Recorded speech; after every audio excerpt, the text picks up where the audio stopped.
than Caesars. They be done coming like, oh my Lord Jesus. Finally begun and they know they can't beat us. My man's a gun and I rip from the pieces. Rip from the pieces. My man's a gun and I rip from the pieces. Shawty be wobbly, that's my philosophy. Gotta be comedy, ain't no one stopping me. I just be coming on beat from the go. Just to be clear, see your flow is enough. Moment in time, but the trick is too slow. You act in public, I'm acting alone. Guess there's a difference between me and you. I just be coming out acting a fool. My name is Joe Shimoda, and here we're at the Bats Creek last 3 rounds. How was it here today? No, bad track is kind of tricky. It's a little muddy, and they put small obstacles. So yeah, just have to figure it out. You're coming off 2 wins in the 22 outdoor season. How's it going, bud? Good. I mean, can't be any happier taking overalls, and for sure want to do it more and more. So yeah, just have to keep my focus. Do you expect to win? I mean, for sure, like everybody wants to win. I'm not like racing for seconds. So yeah, I'm happy about it. How long have you been over in the States for? I'm in States for probably 7 years. Originally, I'm from Japan, and that's my hometown, yeah. Where in Japan? In Suzuka, where there's F1 circuit is. Is motocross big in Japan? I mean, people know, but not as big as here. Who do you look up to? My favorite rider is Justin Barcia. Just his style, aggressive, fighting for any positions really. That's kind of my favorite. Shimoda. Shimoda's a legend, dude. You know that you're his favorite rider? He's my favorite rider, though. Really? Dude, the dude's so down to earth. It's like once he's insane. I love the kid. He's so badass on a bike. Joe, baby. Bud's Creek, is this a historical track? It's a great track, I think. You know, a long time ago they did the 250 GP here, and they did the Nations here in 07. Now it's a race that's really awesome for us. Filippo pole shot of both motos and led every lap, and he won overall on a 250. So it's a track that I like anyway. It's going to be hot today and humid, so like when you get down in the bottom of that, there's no breeze. So this is one of the tracks that can get the hottest. How's your mechanic? You guys get along? Yeah, Is he cool? he's cool. He always says he's resting bitch face. What is he now? RBF. Oh, you call him RBF? Yeah, always. I come out, P1, RBF. So I never know which place I finish. We're gonna get that RBF today. We've been working on it, but you know, Okay. game phase. Mechanic Joe Shimoda. How is that? It's sick. It's Joe. Can't be anything bad about it. Shimoda's sort of like, he makes me laugh. He's sort of a funny guy, right? Oh, dude, he's hilarious. But like, you kind of got to know him a little bit to get a lot of his little jokes. But he's hilarious. We're at Butts Creek. Joe sitting 3rd in points right now in 2022 season right now and crushing it. You happy with that? Yeah. So how is it being a mechanic for Joe Shimoda? It's awesome. He's super rad kid, super humble, awesome family, super nice kid. So it's cool. A lot of fun. How do you qualify in practice today? 3rd. Third. Yep. So what do you tell him going into today? I mean, not much that I need to tell him. He knows what he has to do. He knows what he can do. He knows what he's capable of. So it's kind of just, you know, give him that little extra confidence and let him know that, you know, not here to mess around. So, you know, let him know you can do it. How is it working for Mitch Payton, legend over there? Mitch is awesome. He's cool. Look at him. He's just making sure Kyle's getting everything done right now. So, yeah. No, Mitch is awesome. He's super cool to work for. Such a icon in the sport. So it's cool to be able to work under his wing and kind of learn things that he's done over the years. It's awesome. How old are you? 22. 22. Yeah. How'd you get the job? When FC shut down, I was looking for a job, and then Zach, the old team manager at the time, offered me a job, so I decided to come over. It's not what you know, it's who you know. Exactly. All right, dude. Keep greasing those connections. I will. Anderson, what's up? What's your take on Shimoda? Shimoda? Call him fried sushi. What? Fried sushi. Why do you call it fried sushi? Look at him. We got fried sushi right here. He's been crushing it too. He's been frying the competition, and yeah, 2 wins on the season. It's a cool one for him. You know, when you're that age, and you're young, and everything's going good, life's good for him right now. So I think he's enjoying it, and he's crushing it. What about the Lawrence brothers? Those guys. They're a pain in the ass. They're good guys. They're awesome guys. They're both riding really good. we can beat him, but you got to be there with him.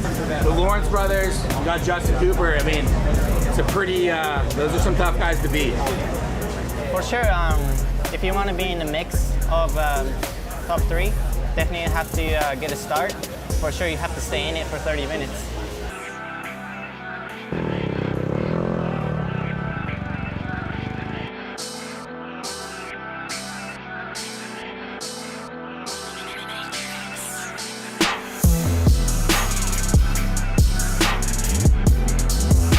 All right, buddy. Let's do this shit. Drive it in there. Do it open laps, buddy. Come on, let's go. 30 minutes plus 2 laps. 250 Moto 1 from Bud Street.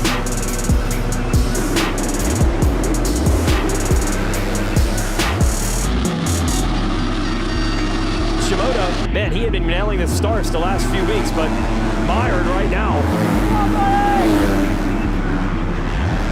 Buried off the start, not good. Pretty far back right now. Some tracks you can come up to the back of the pack. Well, this track is going to be tough, so you just feel bad for him, but you got to fight for every position, and you'll see these guys probably moving some people out the way here pretty quickly.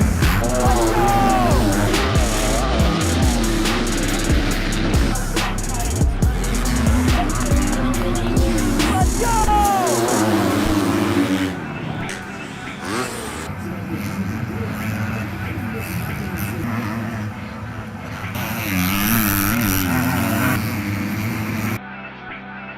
Yeah, Joe's on the move right now. I think he'll close down on Michael. Shimoda, 4th. You mentioned that Mosman's not too far ahead, about 2 seconds. So you should probably see that red number 29. Yep, there he is. Yeah. Shimoda's got a shot at 3rd. Looks like Joe got around Michael. That was a hard-earned podium for Shimoda. White flag's about to come out. There's the green machine, the Monster Pro Circuit Kawasaki taking 3rd. Shimoda. And he worked hard for that one. Moto 1 down. Moto 1 down. 3rd. Just had a pretty bad start. Yeah, I totally missed that one, and try to charge up as much as I can, and 3rd is only the place I could get to. So next moto, hopefully for some better starts. Bad start. Needs to be a better start, and I think it'll be all right, but that was a pretty good makeup anyway. It was good. Pumped.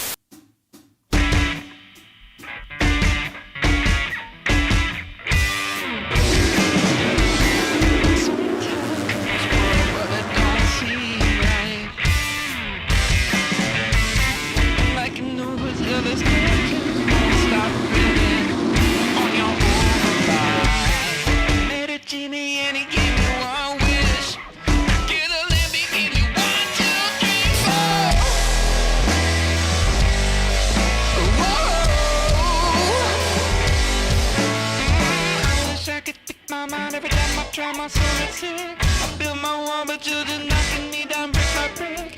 There's a river in a valley headed towards me. My coolers got my head back and it's flowing in. Better start, sitting P2 right now, battle with Cooper for the lead, so hope we get this shit done. So with it. Come on, buddy, let's go!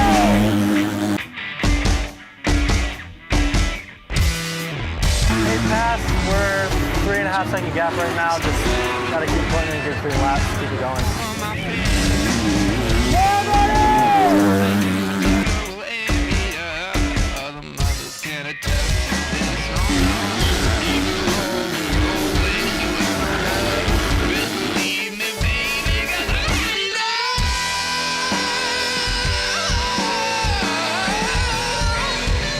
Let's go, buddy!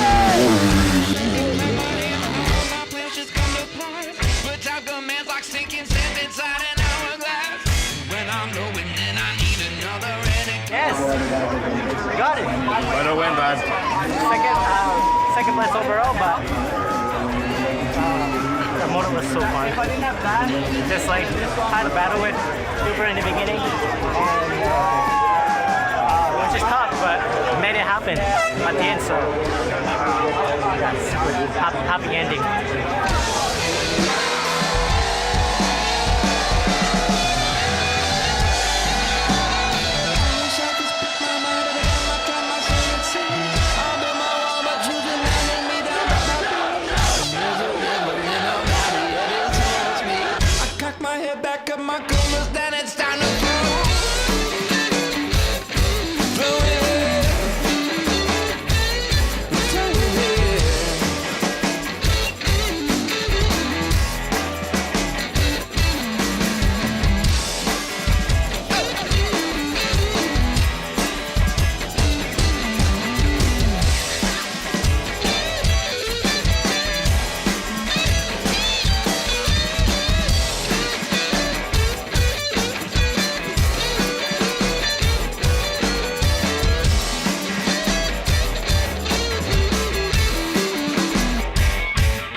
Good afternoon, ladies and gentlemen, everyone here in Zurich. Thank you for joining in this anniversary celebration that's going to take us 60 years into the past. On this day in 1962, NASA astronaut Scott Carpenter blasted off from Cape Canaveral aboard Aurora 7. But Carpenter wasn't entirely alone on this solo mission. On his wrist was a Breitling Navitimer Cosmonaut, the first ever Swiss-made wristwatch to travel into space. Allow me to introduce our first guest, former NASA astronaut Scott Kelly. You had a chance to meet Scott Carpenter, is that right? So I had the privilege of meeting him one time in Florida by Cape Canaveral. I had dinner with him, and of all the Mercury 7 guys, he was the coolest. What items were essential for the mission? I know a watch is a critical instrument in space. Measuring time accurately is very important. I'm so pleased to introduce our next guests. Please welcome Scott Carpenter's children, Chris Stover and Nick and Matt Carpenter. These were pioneering flights. My dad's flight was the second orbital mission, and his roles were communication and navigation. He really managed to find the beauty in a lot of things in the world, especially machines. He needed a reconfigured Navitimer to retain the circular slide rule for calculations, and he also wanted a 24-hour dial. He adored his watch. He would show it to anyone who expressed the least bit of curiosity. Ladies and gentlemen, please welcome Willis Breitling's son, Gregory Breitling. And I remember perfectly at home he came once and he said, "Kids, I have something to create, a special watch, a prototype, not a regular watch that we give to an astronaut, a prototype, a special make watch. It's complicated, a lot of requests." And I say, "Papa, you achieve that? I hope, cross the finger, we have to deliver it on time. We have to deliver it on time." And thanks God, it was delivered on time, and your father can wear it for the mission. Yes, thank God. We're so grateful. The Carpenters are so grateful to the Breitling family. Seems like he had a fairly uneventful flight until it was time to come home. And then there were some problems. Right. He was stowing his gear, getting ready to get into retro attitude. And then there's something called a retrofire event that stops the capsule. It breaks the capsule. The plan had been a dry rescue. Because of the automatic system's failure at retrofire, he overshot 250 nautical miles, 460 kilometers, and for 55 minutes they didn't know where my father was. And everyone was thoroughly wet, including the watch. A watch that was designed to fly in space was used as a dive watch. It was irreparably damaged by what it had been through. And Gregory, I think you've got an important announcement to make today. Okay, yes, George, I'm very excited to have the original cosmonaut here with me today to exhibit publicly for the first time in 60 years. The way that it has corroded actually makes it look like outer space in a way. You see this, and you think you're seeing a nebula or the face of Jupiter. Quite quickly after the flight, Breitling started mass production of the watch. So huge boost for Breitling and a huge boost for the Navitimer. In addition to this, the cosmonaut sold well, but the impact on the brand in general was much more relevant, I think. It definitely is the only watch specifically designed by an astronaut. Allow me to introduce our new limited edition Navitimer Cosmonaut. We are releasing 362 pieces to mark both the number of orbits around the Earth, and the year the mission took place. And remember, ladies and gentlemen, as we always say, this is just the beginning.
Sam Reynolds here, welcome to Silverstone. It's the MotoGP, but it's not just any MotoGP, it's the Monster Energy British Grand Prix.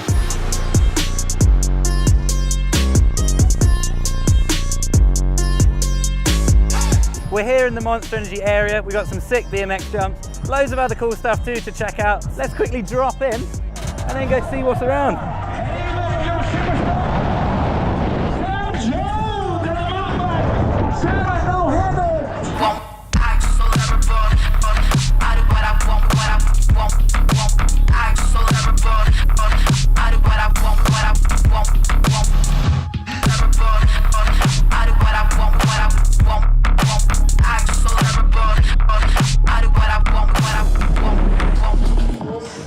Oh, there we go. Good sesh.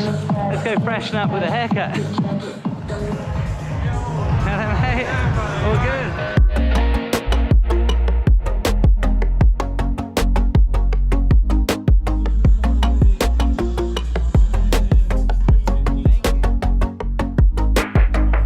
And if you fancy it, we're even doing some free tattoos, so come on down.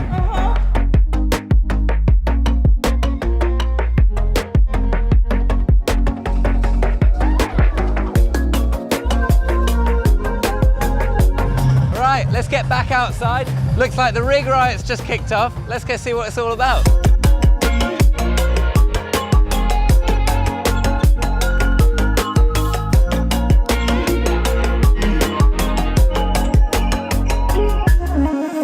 Right, here we go. We've got a safety car lap in this BMW. This should be wicked. Hello, mate. Oh no. What are you doing in here? VIP treatment, mate. I've been in it all day. Do you live in here? Yeah.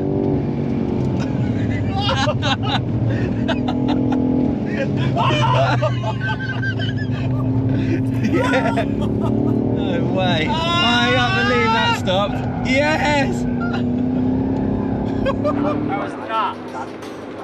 That was genuinely nuts. So much more impressive. Not a lot normally impresses me, but today I've had a good day. Right, well, there we go. What an amazing lap. That was incredible. I guess it's time to hand over to Tommy, who's going to take you through the rest of the fun activities here at Silverstone. Well, this is the pit lane, the Monster Energy pit lane, and they're getting ready. We've got about 5 minutes before pre-grid. Right, we've got Franco, Hila. Sorry, I'm getting excited and filming myself, but Franco Morbidelli, he's just gone out. You've got Fabio Quartararo. He's going out now, so now they're out for their out lap, then they stop on the grid, then they do a warm-up lap, and then it's go time. Being a rider myself, being on the grid, you know the nerves, so these guys are obviously trying to focus, they're excited, but at the same time probably really nervous. But it's one of those feelings you can't beat the feeling. It's almost when you're in it, you're scared, and then, but it's about at this time that your nerves sort of go away and you purely focus on the race.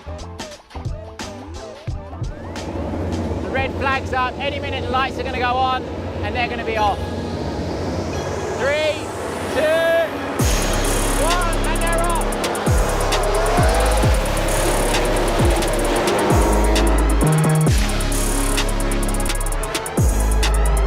I'm going to go enjoy the race, but thanks for tagging along with us this weekend.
October 1st, 1908. There's nothing like a Model T.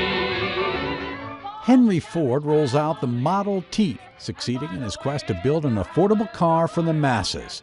The price tag for the car, nicknamed the Tin Lizzie, $850 back then, or about $17,000 in today's dollars. 1949.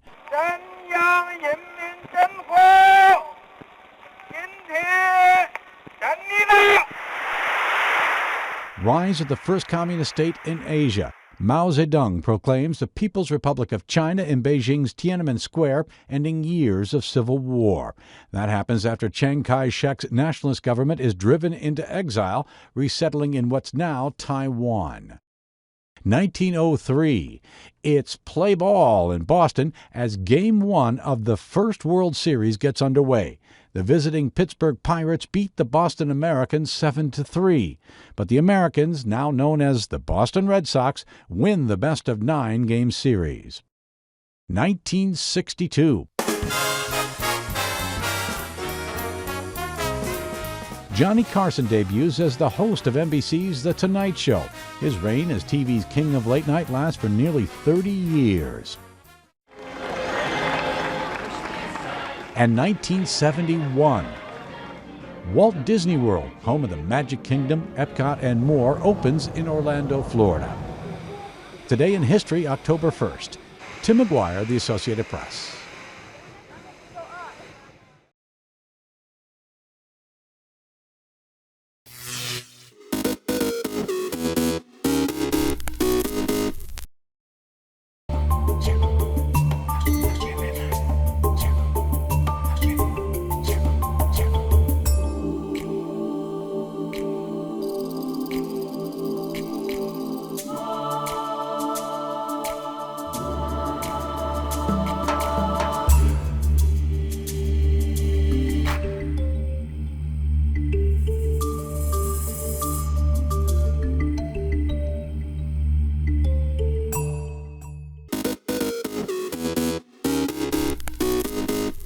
Welcome back in our studio, and in today's news,